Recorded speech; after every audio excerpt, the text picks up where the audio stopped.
Welcome, ladies and gentlemen, to the Square Circle Podcast. I am your host, Marie Shadows, and I am here with the one, the only Robbie Eagles, Sniper of the Skies. You see him on New Japan Pro Wrestling. You see him in PWA. You see him all over the world, and he's teaming again with Tiger Mask for Super Junior Tag League, which we're going to get into.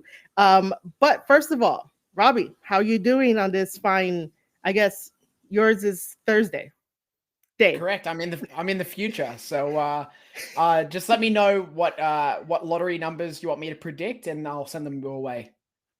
That's great. Which I have yet to play the lottery, so I think I'll take you up on that offer. So the biggest question to get out of the way, because I saw some stuff on Twitter that apparently, are you or are you not in Chaos anymore? Yeah, look, that was all just a bit of a joke, just because of the way that the tweet was worded.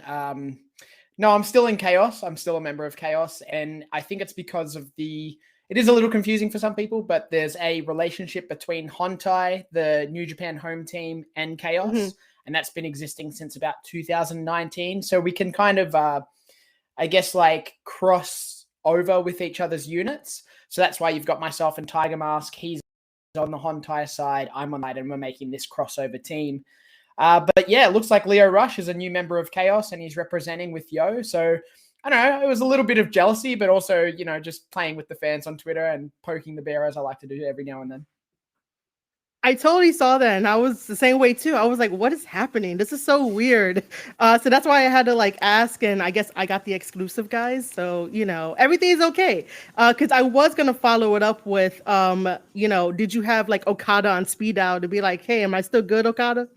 Yeah, I just kind of like play it by ear, to be honest, and I just wait until I see the boys again and we have our little Chaos meetings, and I'm like, are we good? Yep, we'll be fine. No one said otherwise, so the last time I was around them all in a group setting, I went glamping with them, so I think I'm in a pretty secure spot. And what is glamping? I'm guessing you guys went out to go eat or something. So it's actually Yano every year or so does like a special DVD where he takes kind of all of Chaos to a bit of an adventure or something, and they film the day or the weekend and produce a DVD out of it. And I was actually in Japan at the time, so they said, hey, do you want to come glamping? So I guess it's glamorous camping. Yeah, so we had these really nice pre-set up tents. We went to a kind of like, I guess, rural farming-ish kind of area, maybe 2 hours outside of Tokyo. And I had no idea what was going on the entire time as the only foreigner in the group, and my Japanese is not super good. But it was a fun time. So we picked some potatoes, we got to feed some animals, we zip lined, we started fires, and we cooked a big barbecue and had some drinks. So it was just an all around good time. That sounds amazing. Usually whenever I like talk about Yano or review Yano, he's usually like cheating in his matches. So to hear this side where he's taking out everybody and having a good time, I'm like, all right, Yano, okay. You know, I'll give him the thumbs up for that. He looks after us. He really does. And I think people can still catch it on replay on New Japan World. It's like an exclusive pay-per-view, so it should still be up there. All right, I'll check it out. I'm a member of New Japan World, so you know I'll check it out. So now that we got that out of the way and that's settled, let's talk about Australia for a little bit, because you know I know nothing as much about Australia, and like I don't think much Americans do, and then we make fun of certain things here and there. So like, what are 3 top things that stand out in Australia? Oh man, as a country as a whole, that's like a very hard question. I mean, look, if you're looking at stereotypical things, you got to try Vegemite, because I personally don't like it, but it is a very authentic Australian taste, and you know it's something that lots of people go to when they think of Australia straight away. I think our beaches are second to none. We have some of the most beautiful, pristine beaches, especially like if you go up north to Queensland, which is the northern state. That's where the Great Barrier Reef is. So stuff like that is incredible. I've done that once before, and I'm overdue for going back. And then thirdly, I think it's just the people, which is kind of like what we touched on with Chinwag. Now, if anyone's ever spoken to or met Adam Brooks, then they'll know what I'm talking about when I mention a bogan, which is Australia's version of a redneck, I guess. And there's plenty of them around, and they're very interesting people to meet. They're very friendly people, but they are very Uh-huh. interesting as well. I guess it'd be the same thing, like, us having rednecks, they're very interesting people. They're very probably caring and stuff like that. My brain like really wants to go into like all of the weird like colloquial things because like this is just this is it's really interesting and stuff. But we'll eventually like bounce around with like weird stuff here and there. But in Australia, it is like super big. I think that if I'm correct, it could fit into like Texas and stuff like that for like over here for like sizes. So the interesting thing that I wanted to touch on is that when you were fighting TJP back in Best of the Super Juniors, you had mentioned that like you're half Filipino, right? Mm-hmm. Correct. So do you mind giving us like a backstory? Did like your parents like come over to Australia and they were like, we're gonna settle here, or like did you was born in like I guess the Philippines and then like came over? Like how did that Yeah, I guess happen? that's my background. That's a little less known to the public, but my mum is originally from the Philippines. She migrated to Australia, and she met my dad here in Australia, and then Robbie Eagles was born. So I was born in Australia. Okay. When I was first born, I did spend a couple of months, I think maybe 3 or 4 months in the Philippines, right after I was first born. And then we went back when I was maybe like 2 years old for a little bit. But I have no retaining memory of any of those trips just because I was so young. So the only thing that I do recognize is any photos and pictures that like my mum has kept from those times. But I got to go back in 2020 right before the pandemic really started. And it was really nice to connect with my other homeland and kind of experience Uh-huh. it as an adult as well. Because obviously I've been told lots of stories, but don't have any memory of it. So to go back in 2020 was really special. And hopefully the way things line up, I'll be back there soon enough. I appreciate you sharing that story with us. I'm sort of in the same boat as well too. Like my dad like migrated or immigrated over here, so he came from Italy, and I was born over here to Italian and like Puerto Rican parents. So like it's almost the same way too, where like I don't really know too much about like Italy, but one day I want to go over there and go visit and stuff like that. Um, do you have a favorite Filipino dish? Ooh, I do. And it's probably one of the most unhealthy ones to have. And it's called sisig, which I'm pretty sure is just like fried pork. It's like a variation of fried pork. Uh-huh. And you have it over rice. It's delicious. I love it. But I found through my adult years, because when I was a kid, I was a very fussy eater and I wouldn't Uh eat anything that wasn't super bland, super plain, or like a cheeseburger from McDonald's. So as I grew up, I started experiencing new things. So I like grew an affinity for sushi, which is funny because my life would take me to Japan.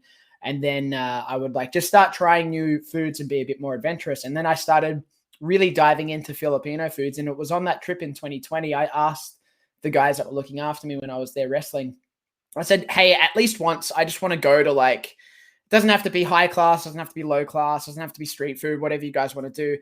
But let's just go to an authentic kind of Filipino restaurant or diner so I can try a bit of everything. And they did that on my very first night, and I was in heaven. I was just trying pieces of, like, we had it family style where everyone was sharing, and I was yeah. trying pieces of everything, and it was all so delicious. I don't have many Filipino restaurants near me where I live in New South Wales here in Australia, so I've got to kind of like go out of my way to try and find them or find the good ones. But I am Uh-huh. overdue to dive back into the dishes. Cool. You brought up Japan and sushi. So like besides sushi, is there anything else in Japan that you like have to go eat once you get there? I mean, staple for us in New Japan is pepper lunch. It's very common. It's a chain of like, I guess, hot plate steak Yeah. restaurants. There's a Hmm. few of them here in Australia, and I think there is a couple in the US as well. Yeah, there is. Very iconic, especially in Tokyo. And it's just, it's just meat and rice. It's you can't beat that. So that's always on the list whenever I'm there, whether I'm there for a short time or a long time. And then I like to end my tours with, so I kind of like save sweets right until the end, because otherwise I just go down like a really bad rabbit hole. And, I start like almost gouging myself on like too many sweets if I have one. And so they have what's called taiyaki, which is a fish Hmm. shape pastry, and it usually has like red bean paste or custard or chocolate or some sort of cream in the middle. That's something that I really go out of my way. Once like my tour is finished, I know I can go off my diet for a day or two. I'll search out for some good taiyaki. How strict is your diet?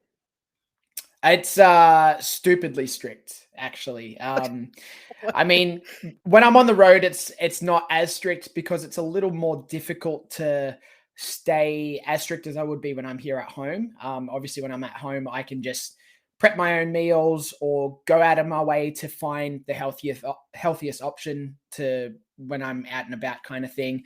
Whereas when you're on the road in Japan, you kind of like, you don't know how long until the next stop on the bus. So you kind of have to like time your meals or time what you eat. And then sometimes you don't know what you're going to have as like a, selection of choice. So you kind of just hope for the best and pick something that you think's not going to hurt you down the line. So do you carry like snacks? Does everybody carry like snacks with them? A lot of us do, yeah. So we'll go to the convenience stores and grab like a bag before we get on the bus or at one of the stops that we first make along the way if we're traveling for say 6, 8, 10 hours. And we'll put some snacks in there. And I generally, whenever I leave Australia to go to Japan for a tour, whether it's again short time or long time, I'll bring some stuff from home. And the intention is always to like make it last, but the snacks usually are gone by the first week, if not the first couple of days. Are you sharing the snacks with people? No, very rarely do I do that. It's for me. They can sort out themselves. I mean, like when you got people coming from the States, for instance, the choice is endless in the US for what you can and can't get. I think it's incredible the amount of stuff that you can get in the States. So we're a little more limited here in Australia. So if they want something specific, I have had some of the guys ask for specific things from Australia before, and I'll bring it over for them. But if they don't ask, I'm not sharing. Not even like, hey, I think that you might need some. Here you go. It's like, no, these are mine. Once or twice, I've been a little bit more, gracious in giving some gifts like that. But, generally, if I've brought something, it's for me to consume and on my own. One of our chatters in the chat, Evelyn, she says sharing is caring. Yeah, I guess you just got to get me in a caring mood. So we'll see what happens. All right, so continuing with Australia, because my whole thing is that if I can give more eyes to the Australian like wrestling scene and like Australia in general, then like that's a plus for me. Because if it wasn't for my buddy Ben, who has his own podcast and sort of has his own podcast and talks about Australian wrestling and introduced me to like the Velocities and Aussie Open and whatnot, like I wouldn't be so enthralled with like Australian wrestling. I'd be like, oh my God, what is this? Right. So he helped me find Australian wrestling through our talks and everything like that. So I guess we could start with like your background, because you debuted in March of 2008, right? Yes, that's correct. Yeah. Cool. And then I believe that you started with Pro Wrestling Australia. That was like your home for a while. Yeah. PWA has been my home from the very beginning. So what attracted you to PWA to start with them? It was actually a friend of mine that people would probably know better now as Duke Hudson. We actually linked up back when we were both 15 through things like message boards online, and we just both were kind of like, Australian people on like indie wrestling message boards and stuff like that. We connected, and he had started training a couple years prior to me, and he was training under Hartley Jackson at the time, and I was finishing high school, and he said, hey, I'll ask my trainer who you should go seek out as a trainer in Sydney. There wasn't many options back then in terms of like training schools. So PWA was something that's still unknown to me. And then I got recommended to go to the Eagles Wrestling Academy. And I actually found that PWA was putting on a show about 10 minutes from my house. And it like actually freaked me out because I didn't realize that this building that I'd been walking past for my whole teen years, because it was kind of where the major shopping complex was. I'd walked past that building several hundred times, I'd have to say, and I never knew that there was ever pro wrestling there. And I walked to that building, watched the show, and then I was just like, yep, this is it. And I waited until I graduated high school, finished off that year. And then in January of 2008, I started training. And, as they say, the rest is history. Pretty much. Did you find anything difficult while you were training? Because everything is like brand new. Yeah, look, it's always hard. And I talk to people about this now as someone that trains a lot of wrestlers currently. It's plateaus, and it's like, where do you find that roadblock? For Mm-hmm. me, a lot of the stuff at the beginning wasn't difficult per se in terms of like picking up some of the techniques. I think on the fitness side of things, I wasn't prepared for like how conditioned I had to be a pro wrestler. But when it came to learning the techniques, whether it's tumbling, whether it's running the ropes, whether it's the actual moves, I found that all fairly easy, I guess. But it was about 8 months in, I started finding that I wasn't progressing. I wasn't getting the new techniques at that point, or I was still stumbling back on some errors that I had made. So I had to overcome that roadblock kind of later on in my career. And it was like a challenging point of time, because as a young wrestler, I was 18 years old, and I Yeah. kind of got pushed to the limelight pretty quickly in terms of having matches. I had my first match 2 months after I started training. Oh, That gave me a lot of confidence initially, but then as I got to that plateau period where I wasn't getting any better and I couldn't really develop more, I was kind of frustrated and thinking, damn, like why I'm doing what the coaches are saying. I'm listening to the instructions. I'm doing exactly that. Why am I still not able to do this?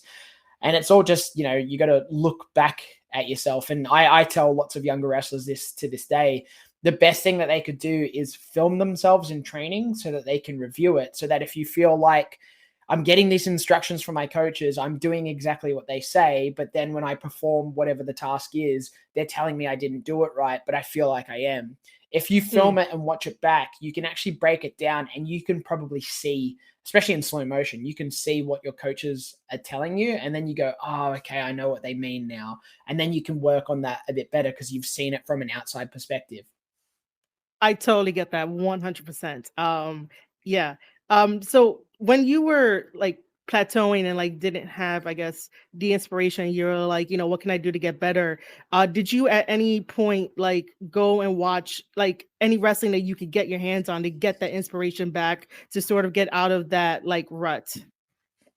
I don't know if it was watching anything in particular, because especially back then I was still an avid viewer for all of pro wrestling. I was really seeking Uh-huh. it out and watching as much as possible. I was very young, didn't have like a real 9 to 5 or anything, so I had no responsibility really. But I think it was more being inspired by the others around me and kind of seeing the scene grow. And even though it was very slowly at that point, 2008 was still like, even 2008 to 2010, there wasn't a lot of growth within Australian wrestling. But seeing my friends get better in training and then have matches and then go to have interstate bookings and things like that, I think that's kind of what inspired me more. Or seeing someone brand new come in that I would kind of show the beginners techniques, like maybe hitting the ropes and stuff like that, because Yeah. the coaches would be like, hey, Robbie, go show them how to run the ropes so that we can bring the rest of the class up to speed. And I'll be like, okay, cool. So then when you like have a hands-on experience with someone brand new, and then you see them kind of perform their first suplex and you go, oh, okay, this is like a really awesome moment. That sort of stuff would inspire me more so Okay. than like watching wrestling.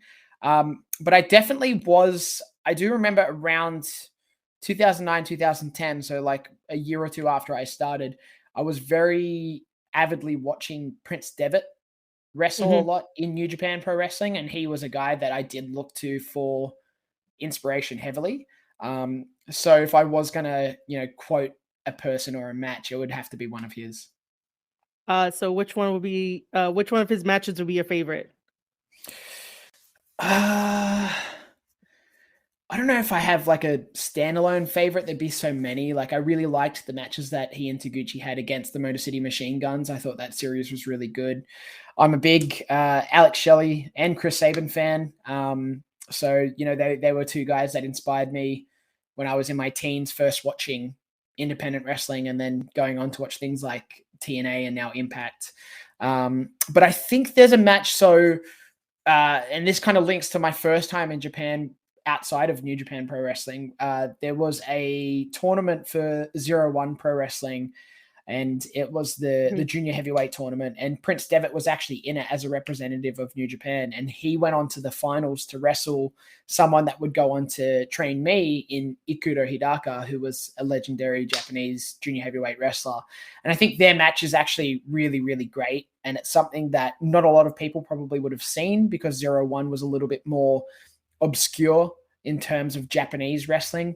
So that's something that I think people should go out of their way to go find, because it's something that was like really, really great. And I'm pretty sure, if I'm not mistaken, it was like either the third match for each of them that night or the third match for them that weekend, because they must have done 2 on one night at some point because of the tournament setting. Yeah, I have that like in my notes too. That was 2012 with the Pro Wrestling 01. Which I guess it brings me back to my other thing too here, that the year before that you debuted for Chikara for the Young Lion Cup. How did you feel about that? That was really intimidating, to be honest. It was my first foray into wrestling internationally, and I had seen my peers and other people that I had trained with go on and do stuff in the States, especially. And then you'd watch it on DVD or you'd watch it online, YouTube clips, whatever, you could catch it. And I'd just be there. And again, like a bit of jealousy, being like, damn, like I wish I could be in that position. And then I just forced it to happen. Like in 2011, I remember talking to the guys at Chikara, and I was like, hey, I'd love to come over if there's any opportunities. And then they presented me the opportunity to be in the Young Lions Cup. And I was like, perfect, let's do that. Lined it all up. I was in the US for 2 weeks, and I got to train at the Chikara Wrestle Factory, alongside people like Mike Quackenbush, Claudio Castagnoli, and Sarah Del Rey, which I thought were all incredible. And I'm very glad that they were able to give me time to train under them. And, debuting for Chikara was amazing, but that weekend was a little bit cursed because I think it was Hurricane Irene had come into the East Coast that weekend. So there was supposed to be 2 nights, and then they had to cancel one night and put it all into one day instead. So 2 nights of a tournament plus all the undercard. It was like, I can't remember how many. It was like 15 matches, I think. The show started at 5 and didn't finish till 10. So it was like a long day. Lucky for me, I was in the opener. So I got to experience the crowd at their like most eager. But then it was a long time to just sit backstage and wait. But it was a great experience. I got to wrestle. I got to wrestle some great people. I met some great people along the way. Like I met a lot of the Fight Club Pro guys. MK McKinnon and Trent Seven was there. Funnily enough, I didn't know it was him until years later when he brought it up to me in a story. Mark Andrews was someone that I connected with at that show, and we've been pals ever since. I'm trying to remember some other people. Andrew Everett was there. That's where I first met Orange Cassidy, because he was backstage. So there was a lot of people that I've, since been in touch with since that Chikara show. Oh, the Young Bucks were there as well. That was pretty strange. Yeah, they are. Very surreal. And so it was a very cool thing to be this little lone Australian in this kind of big environment, especially on that 2 days put to 1 day. It just became a bit of a clusterfuck, to be honest. But like it was like a cool experience, and it was a big locker room, and it was like a very welcoming locker room too. So I was happy to do that, and I was glad that was my international debut. Yeah, half the time wrestling don't make sense, but it works. It's the weirdest thing. So while you were at Chikara for this international event, did you have like the Robbie Eagles? I don't want to call it a gimmick or a character, but did you have that while you were there? Like, yep, I was doing a different variation of myself back then, though. I was had a pretty poor nickname, which was Heartthrobby Robbie Eagles, and I was coming out wearing out a leather jacket, and I wore shades indoors. And my thing was I would spray myself with, like, I guess Axe body spray you guys have in the States. Yeah, it's the equivalent. And so I would talk about how good I smell. So it was just like a little character thing that I was trying out to see if it worked. It wasn't something that I stuck with in my career, but it was definitely a more notable time in my career. when I got to show that more, I guess, cocky, arrogant side to me. How did you come up with like your character gimmicks, like whatever you wanted to do? Like, what was your thought process behind that? It was all pretty natural, to be honest. It always has been. The Eagles name was given to me, so being a part of that family was a very easy fit for me. I had something to go off. So it Hmm. wasn't like a brand new thing that I had to come up with on my own. I had support, especially from Madison. She was really great with helping me out. Um, so I guess it was all just kind of things that I liked and enjoyed. Early on, I was a big kind of like anime Astro Boy kind of fan, and that was like a little Oh, joke that was made. So then I used to do like an Astro Boy esque pose, and I had a T-shirt that had like Astro Boy wearing bandanas on. That was my first ever T-shirt that was released. So like I kind of just played into those things that I connected with and that I liked, and whatever came naturally. And then along the way it would evolve a little bit. So like I talked about, there was the heartthrobby yeah, gimmick that yeah. was kind of like something different, and then we kind of just blurred into what has become the Sniper of the Skies, and that's kind of been me for the longest period of time. I always found that my wrestling chops were really good. So in terms of like actually being able to wrestle, I would definitely rank myself amongst the highest in Australia, if not the world. So um, I just went in and went, well, if I'm a good wrestler, then I should come in with that confidence and that kind of fighter's spirit. So I don't bow down to anyone. I'm the smaller person in the fight more often than not, stature and size. So I just came in with this real gritty attitude and was just like, okay, you can knock me down, but I'm going to keep getting up. So we kind of just tapped into that. And then that was what you see now, basically just in a more evolved form.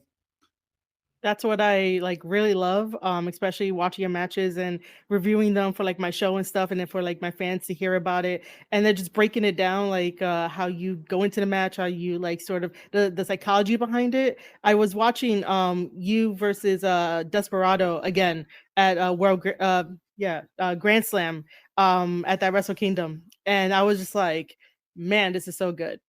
And then I did not know that you had a triple threat with Cody Rhodes and Will Ospreay. So I went to go watch that match. And I felt sort of bad because like Cody at the time was the heel. He was like the crowd was so into him, and I'm like, well, what about Robbie and Will Ospreay? But that was amazing. So my question for that one is, how did it feel to be in the ring with Cody Rhodes? That was surreal. That was a surreal moment. When that match got announced, it was part of New Japan's first tour of Australia. And I was like, okay, this is, an opportunity for me. Sorry, I'm just Oh, it's all good, dude. someone's calling me, so I'm just gonna hang up on It, that. Um, it's all good. Don't worry. yeah, so Cody Rhodes. So yeah, that match got announced for Perth in Australia, and I was just like, okay, this is like a really big opportunity for me. I need to make sure that I don't fuck this up. And I just went into it with open minds, do the best that I can. And Cody was really receptive to ideas, so that was a great position to be in. And he's an awesome performer. I think he's someone that doesn't always get his roses, but he was great on that tour. He really listened to the fans. He knew what they wanted to see. And then being in there with And Ospreay again, because I had already yeah, wrestled him a couple times at that point, it was just great to feed off his energy and his athleticism and wrestling prowess. And actually, after that match, I'm not sure if it makes New Japan World Tape, but there's a moment after the match where Will and I sit in the ring side by side. And that's when the idea of Birds of Prey first came about. uh-huh. We sat next to each other, and Will was kind of like, I might need a tag team partner at some point. What do you think about this? And I'm like, hey, I'm Yeah, down. Let's yeah, let's do it. But then our paths went yeah, different ways, and yeah. things changed. And that small little part is at the end of the match. So it's there. Which was really a nice little touch. According to my chat, somebody wants to know, they say that you work as a heel, but mainly has been a face. Like what do you prefer? Heel or face? Again, this is for me, it's just what's most natural. And I think what you see is what you get. So me in any other form is not the true me. as much as I think anyway. So if you prefer me as what people call a baby face, then let's roll with that, because to me the position I'm in now is me at my most natural, me at my most talented, and that's my preference. I'd rather not force a facade and Okay. have to go out there and do something kind of that feels like I'm pushing an agenda, I guess, or pushing like an emotion. Whereas I'd rather just go out there and actually wrestle and just feed off the crowd and feed off the atmosphere and just be myself. Is that why you're no longer with Bullet Club? I mean, it's definitely one of the reasons. Yeah. There's a multitude of reasons I could give you. Just let me like roll out the scroll and we'll go through all of them. But no, it was definitely one of the reasons that when there was an opening that I saw where I was like, hey, I don't have to stay here. I could leave. Fuck these guys. I was like, yeah, let's just do that. That wasn't even with a thought that I would jump to chaos. I just thought, if I need to go on my own, I'll go on my own. But I just wasn't fitting Uh-huh. in, and it didn't feel right. It didn't feel like I was at home in that unit. So, I think it was never going to last. One of our other chatters wants to know if you could see yourself working with God. Oh yeah, I mean, like, if anyone's seen, I think it was on Tama's Instagram it was either last year or early this year. We were both hanging out, and he turned to me and he's like, "Hey, Robbie, you remember when we were in the Bullet Club?" And I was like, "Yeah, man, good times." And then he goes, "Fuck Bullet Club," and I go, "Yeah, fuck those guys." So we're pals now. We've buried the hatchet. So if God need a helping hand from Chaos, I'm happy to offer my services. Good to know. Because my heart is still broken that Tama got kicked out. So I guess we're all in the same boat. Well, that's the Wait, one thing that I can hang over Tama's head a little bit, is that he was like this big part of Bullet Club. He was such a major player in that group, and uh-huh. he got kicked out. I left on my own accord. So Yeah, that's true. Yeah, you did. I guess, you can sleep easy. Tama's still being like, I gotta go. Tama has to go get revenge still. yeah, Um, I remember what that was like for me. I'm over that now. did you ever want to start your own like little team? Oh, I've definitely always had aspirations. I guess similar to what Will Ospreay's done with the United Empire. I would have pictured me kind of very similar, actually. Before that all happened, I could have seen myself and Will as birds of prey going off to do our own thing, and then Uh-huh. having Aussie Open join us would have been a natural fit because they're friends of mine as well. And I think the big goal for me is really bringing back spotlight and attention to Australian wrestling. So if it was like an all Australian stable, I would have brought people like Mick Moretti. I would have brought who else? We got Matt Diamond, my tag team partner here in Australia, as part of the Lightspeed Express. The Velocities could come over and be the junior tag. Like all that sort of stuff is things that are always kind of like a dream and a goal of mine. But other people have beat me to the punch. And, besides Bad Dude Tito, I think TMDK Yeah. is already in that all Australian slot as the unit in New Japan. But that doesn't mean there can't be two. There can definitely be two. Yeah, there can be. I do like the back and forth that you guys have on Twitter and stuff like that, where you were like, "Hey, am I still in chaos?" And then everyone came in and was like, "You could like join this team or maybe not this team." It was adorable. It's one big like family with like you guys for the coolest of reasons, you Well, know. everyone took that a little more seriously, Marie, than it needed to be. So, it was a joke. Everyone needs to read between the lines on Twitter sometimes. Jeez. Well, I mean, it's Twitter. Twitter is Twitter. Yeah. All right. Getting back to Australian wrestling, because I do know that I want to really gush over about New Japan Tamashii. So New Japan Tamashii was this weekend, which was great. I wish they would have like showcased it somehow so I could watch it and like be part of it. For anyone out there listening and watching, if you don't know what New Japan Tamashii is, it's a new brand that will feature New Zealand wrestlers, Australian wrestlers, and Oceania wrestlers. And I am really excited about it. What was like your first initial reaction when New Japan was like, "Hey, we got New Japan Tamashii now"? It was excitement. I was excited from the get go because it's something that I've wanted to happen for a long time. especially after that first tour in 2018 and then the subsequent tour in 2019, Southern Showdown. When they did Southern Showdown, I was wrestling in Melbourne for the IWGP Junior title on the first night against Will Ospreay. And there were droves of people that had come out for that event. And then we backed it up in Sydney the next night and we packed out the Roundhouse, and it was another great event too. And it all featured that mix of Australian talent versus some of the world's talent. So it was cool to see those lines blur. And New Japan Tamashii, I knew was going to have more of that. It was going to be more, I guess, like local talent but like it was more Australian. All right. I've got you on a different camera, so it's just a slight different setup, but we should be good. Yeah. Cool. So yeah, whenever you're ready to talk about Tamashii. Right. So yeah, it was like a really cool experience. It was a cool experience to have Tamashii be a brand that's starting here in Australia. And, I was just glad that it was going to give opportunities to people like the Velocities, like Mick Moretti, to be on a stage that they normally wouldn't get that opportunity to be on, and to wrestle people that they normally wouldn't get the opportunity to wrestle. It will eventually make air. I don't know how or when or why and all that sort of stuff, but I know that it will. So people will be able to watch the Tamashii events at some point in the future.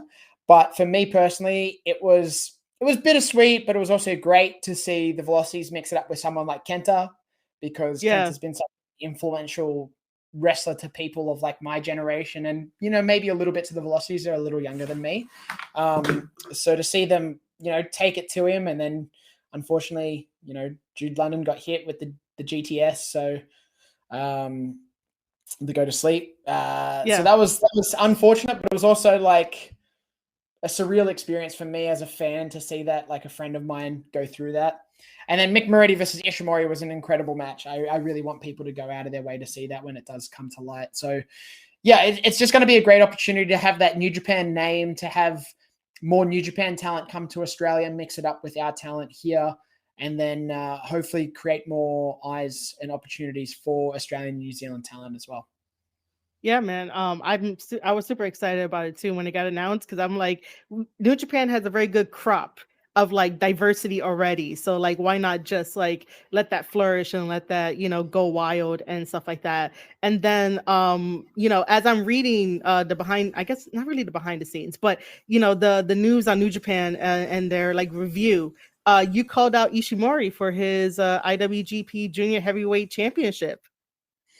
Yeah, well, it was kind of strange to let the first New Japan Tamashii event end with Ishimori beating Mick Moretti and just walking to the back. Like, at least talk to the fans. It's a New Japan staple. You gotta, if you're in the main event, get on the stick, talk to the fans. So I wasn't going to let it end that way. And I was like, you know what? I've done this once before. I'm going to shoot my shot. And what I said was, if Ishimori is successful at Wrestle Kingdom and defends that championship, then why not come back to Sydney and wrestle me in front of my hometown and see if he can defend the title in that situation? But as a little exclusive for you, Marie, let's just say, who else we got? We got El Desperado, we've got Hiromu Takahashi, we've got Master Wato. If any of them walk away with that IWGP Junior title from Wrestle Kingdom from Taiji Ishimori, then they're more than welcome to come to Australia as well and fight me in Sydney. I'll just leave that there. Oh man. Yeah. This cheesy ass smile is gonna stay on, because I adore like the junior division. Like, it's so different. It's very unique. And I'm like, New Japan, just freaking push them. Like, they're all like freaking good and everything. So whichever combination happens, I'll be there. Like, I won't be there. I'll be there in spirit about that. I'll be there to support and stuff like that for that, man. Like, I would just love it. But yeah, I guess because like, Ishimori is the bad guy, so he doesn't care about the fans, so he's just gonna go to the back and whatnot. Which since there were Bullet Club members there, did you guys get like a reunion? Like, did you go say hi to them by any point? No, fuck those guys. We've already spoken about that. I just wanted to see if like he'd be like, oh hey, there goes Kenta, Kenta, who did not bring his book. So in terms of the crowd reaction, because I think that Australian crowds, judging from like the pictures and everything, it's one big happy family where everybody is like, supportive and loud and like cheering and stuff. Do you like, I mean, obviously you're from Australia, so you're gonna probably pick Australia, but do you like um United States fans more or like Australian fans? Like which is your favorite? I don't think you can pick either over the other because they're very different to one another. They're not par on par the same. I feel like when I get to wrestle in front of the US fan base, they're probably a lot more knowledgeable because they get more opportunity to see more wrestling. Okay. For example, AEW is not on cable television here in Australia, so people have to find an alternative way to watch it. So Okay. the only wrestling that a lot of Australian people do know as like a majority and mainstream is WWE. So anything outside of that is more niche and obscure. And there is a market for it, like it just from the New Japan Tamashii turnout in Sydney, like it was a packed house, basically sold out, hundreds of tickets gone. Like that's a great turnout for a Japanese product to come to Yeah. Australia. But I've seen people wearing AEW t-shirts and stuff like that. So the way that the crowds react is a little bit different. I think it's just because of the amount of wrestling that they consume. So there is a minority in Australia that are that die hard, watch everything. They're on, your IWTVs, your Fight app, like they're watching every bit of wrestling they can and they're into it and they know every move the wrestler does. They know their pose, they know Yeah. their music, they know everything. But that's very much on the minority side of things. Whereas I find in the States, it's more 50-50, if not, it pushes to that minority as the majority. And like people are more knowledgeable. Like they know about a wrestler as they're coming in for the first time rather than going into it as an unknown. So I like both for different reasons. If I wrestle here in Australia, it's my home. So I get to connect with them on a very again, I use this word a lot, but local level. And I Yeah. actually turned to when we're doing the meet and greet at New Japan Tamashii, I turned to Aaron Solo because we were sharing a table. And I said, I could probably name a good portion of these fans by first name because I've Mm-hmm. seen them so many times over so many shows. And I'm pretty good with like faces and names. So there was lots of people that I'm quite friendly with. I don't go and catch up with them for coffees and hang out with them on the weekends or anything like that. But Yeah. because I've been appreciating, and that's me appreciating the fans that have been there for my come up, I guess, and been a part of the journey. Like if they're going to show their support for me, I'm going to make sure that I go out of my I don't even have to go out of my way, but I remember them for that support that they give. I guess whereas the US fans, it's a little different. Like I don't wrestle in the US as often, so I'm still building Yeah. that fan base over there. But they're really energetic.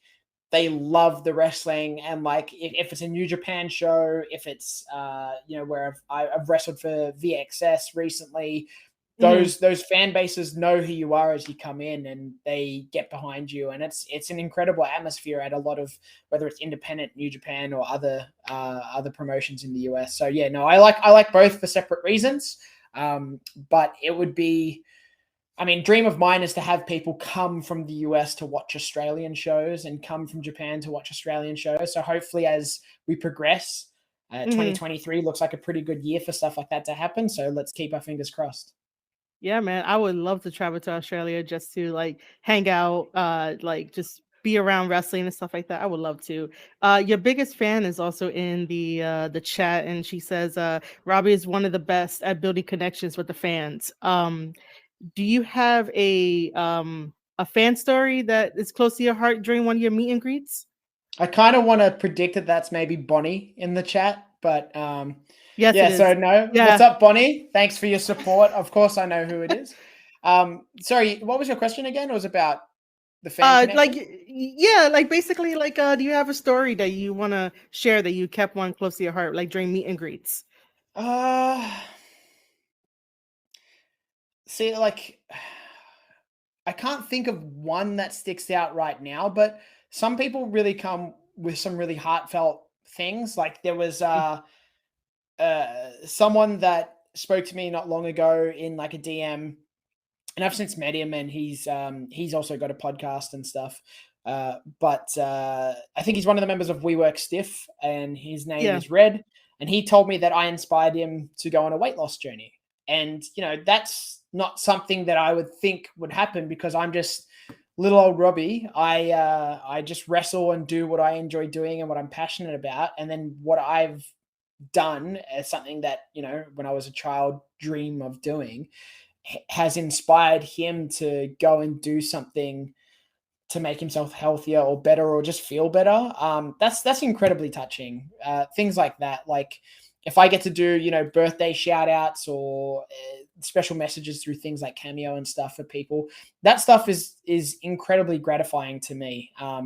When people say, hey, you're this person's favorite wrestler, it's their 30th birthday, wish them a happy birthday, please let them know they're the best friend, husband, wife, whatever it may be. Like that stuff is really cool because again, I'm just little Robbie. And the fact that people come to me for that sort of stuff is really touching. So I think just the support that the fans have shown, but also like what I do has a bigger meaning for them is such an incredible thing that I'll never fully grasp.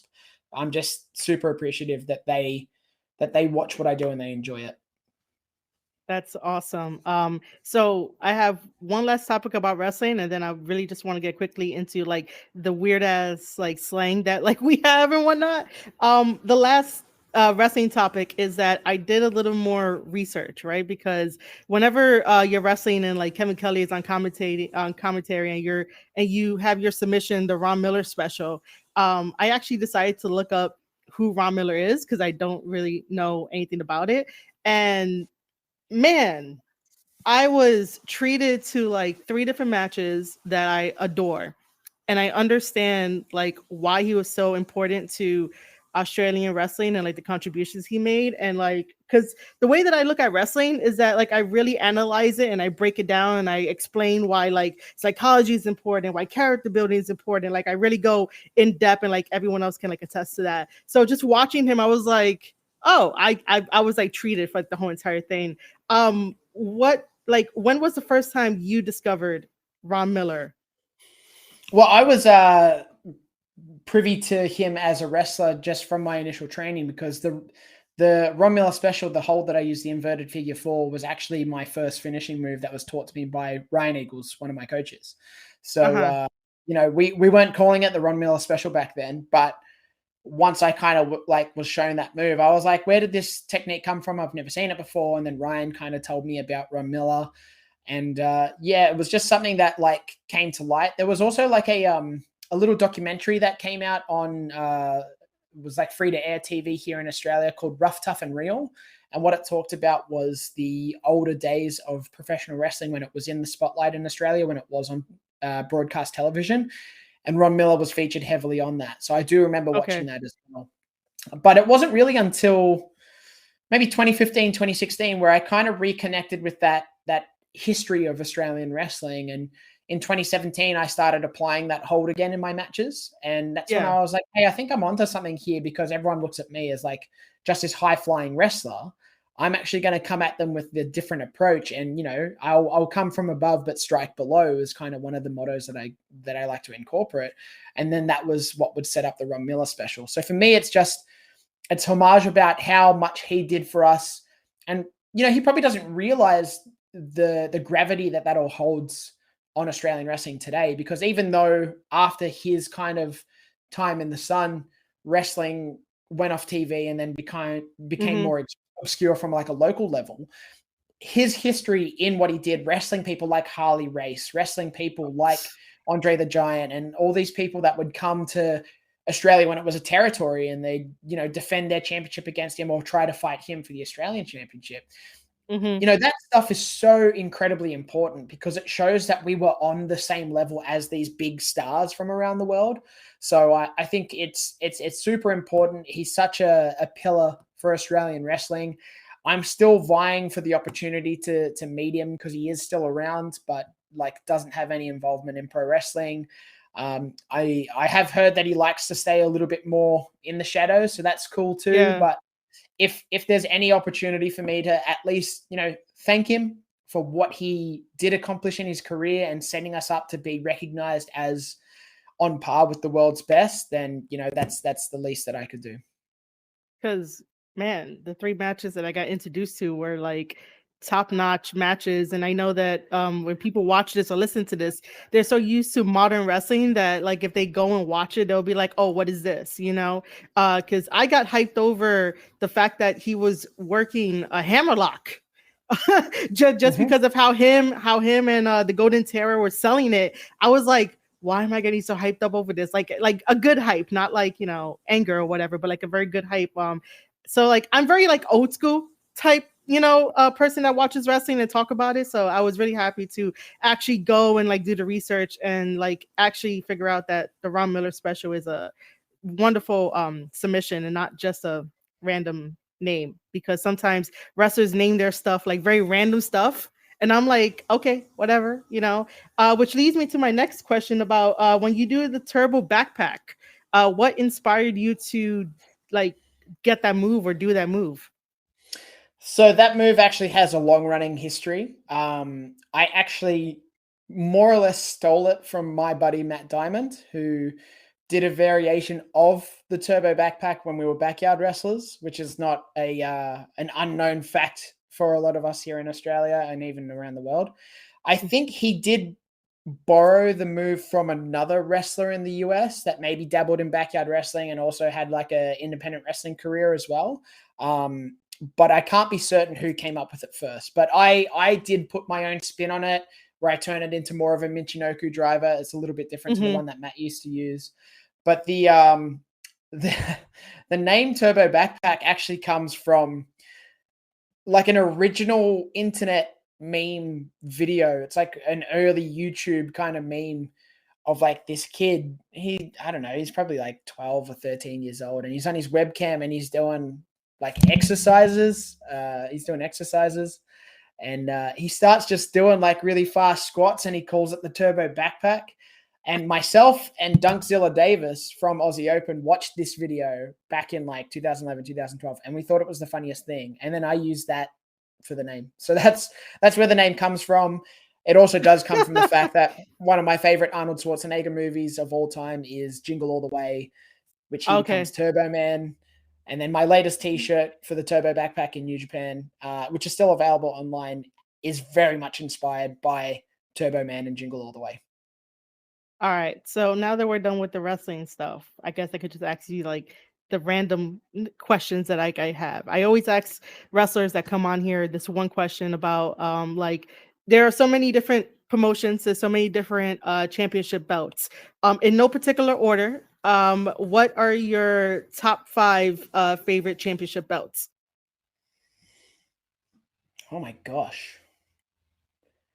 I'd probably say number one is the WCW Cruiserweight title, just because that's what I grew up watching and that's what inspired me to eventually become a professional wrestler. I would then say what is, had become the world heavyweight title, but the WCW heavyweight title from that late 90s period as well, just because they were the two main belts that I was watching on that program. Oh my gosh. Number three would have to be the original IWGP Junior Heavyweight Championship, just because of the historical significance of that title even being a thing. It created a division for the juniors, which then allowed us to compete in higher profile matches, which is, something that's helped me in my career to where I've gotten to. And I've been fortunate enough to hold a variation of that belt. Number four would be what is it? The Smoking Skull belt that Stone Cold Okay. had. Just because I was such a big Stone Cold fan when I was growing up, and I thought that belt was like absolutely incredible. And the fact that people could get custom belts made when they won championships, I thought was like awesome. And then five, I'm just trying to think what it might be. I did always, again, this is part of like what I grew up watching, the WWF hardcore title, just because like it was so unique. It's not the prettiest championship to look at, but it's definitely one of those ones that I vividly remember from my childhood. And I probably had like not the replica, but like the Kmart $10 championship belt with Velcro on the back that the kids would get. I'm pretty sure I had that for the hardcore title at one point. What is one fact from Australia that you wish everybody knew but don't know? One thing. I guess it would be that, yes, we have plenty of things that are deadly and can kill you, but it doesn't mean that I have them in my backyard. It doesn't mean that they're crawling all about the place. Um, but I don't know, maybe I'm contradicting myself because just yesterday I found what's called a redback spider in my guest bedroom. Oh Um, man. on like the bed sheet. It was kind of like had made a web on the bed sheet. And they're not like deadly, but they're still pretty bad.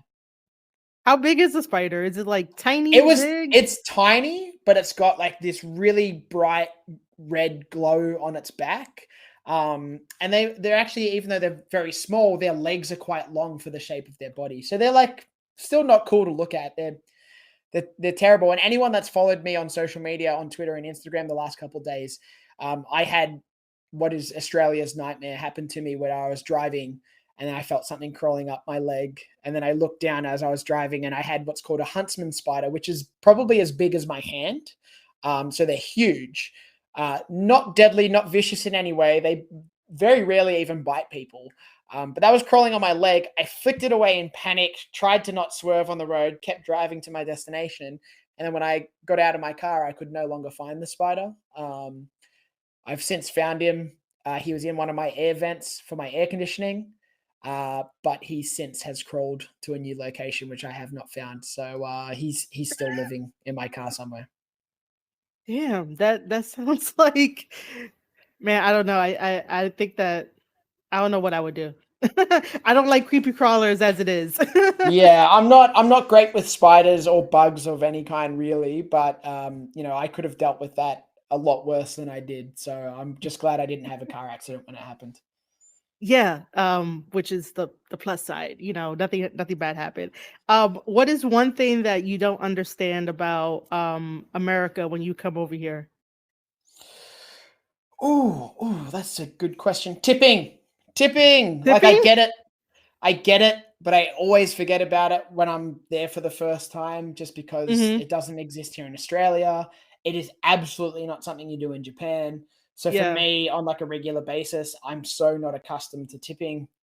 And then I never know how much is too little, how much is too much. Like I guess there's never too much, but you know, I don't want to insult the person, but at the same time, if I think something, if it reads on the menu that it's $18, then I'm expecting it to be, $18 plus the tax. Okay, cool. And then you're going to hit me up Uh-huh. for more. Come on. Like, I get it's because of like the wages and stuff like that. I understand how it works, but I just really think, you know, if the states could get to like where Australia is in terms of like the minimum wage being higher and then all that sort of stuff, just supporting them and then eliminate tipping because it just confuses us foreigners, that would be great. Man, I wish. Been here for like 31 years and like it still doesn't make any sense. Like doesn't really at all. So what other cool colloquial words can you teach me? Can I just call it Uh, slang? Yeah, you can call it slang. I mean, Okay. it's all just slang at the end of the day. I'm just trying to think what's appropriate. So like we would say You could struth. be Struth. Okay. So struth is commonly someone's name, a woman's name maybe, but we would say it like struth, like in reaction. So it might be like it's kind of in place of an exclamation mark or a shock and surprise kind of expression. Oh, okay. So if you Um, told me that you won the lottery tomorrow, I'd say struth. That's good. that's interesting. Yeah. Because over here in New York, it's all like curse words and stuff. So like you'll hear like fuck, you know, and Oh, try to be we just we like we that. have we have that as well. It's the C word, so I don't want to say it on air. Oh, So okay, got it. yeah, I mean, it I'm not gonna insults some take. US based people. So what? I'm okay. It's not the first time that I would hear it, but if they get upset, I'll just be like, "Yo, you can like donate me money. You watch the stream, right? Like you can donate me money." That's what I do when people get upset. I mean, if they get angry, I'd be like, "Bro, here's my PayPal. I need the money. You obviously want to spend your energy, so let me have money." That's a good Um, idea. yeah, that's what I really do. So last but not least, I know we did not touch yet on Super Junior Tag League. So, by all means, you can bury everyone in the tag league. You can tell people about it because it might just be you and Tiger Mask going all the way to Tokyo Dome to Wrestle Kingdom. I mean, that's the plan, Marie. We're the only team that was in the previous Super Junior Tag League. I think we're the only team that has been in another Super Junior Tag League. So realistically, we're the team to beat. Doesn't matter about Akira and TJP being the champions. They've got to beat us. It doesn't matter about, Yo and Leo Rush having this big kind of momentum riding into them being a team and representing chaos. It doesn't matter about any of that. All that matters is about Flying Tigers creating the same thing that we did last year. We're going to create momentum. We're going to go in. We're going to win the IWGP Junior Tag titles at Wrestle Kingdom because that's exactly what we did after the last Super Junior Tag League. We went on to become the tag champions. And we're just going to put everyone down. I'm really looking forward to kicking Chris Bay and Ace Austin in the head. I'm really looking forward to getting Sho and Dick Togo and putting Dick Togo in the Ron Miller special and making him tap and cry like a baby. And then all the other matches just have me straight up excited. I get to wrestle Kushida. I get to wrestle Kevin Knight. I get to wrestle Clark Connors.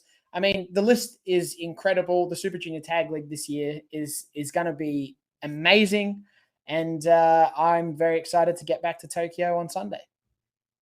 Yeah, which is great. I'm going to be covering it too. And by the way, for anyone listening and watching this after everything is done, Robbie Eagles and Tiger Mask were the IWGP Junior Tag champions before, and they had an amazing run. So I guess 2 times the charm, right? We could say that 2 times the charm.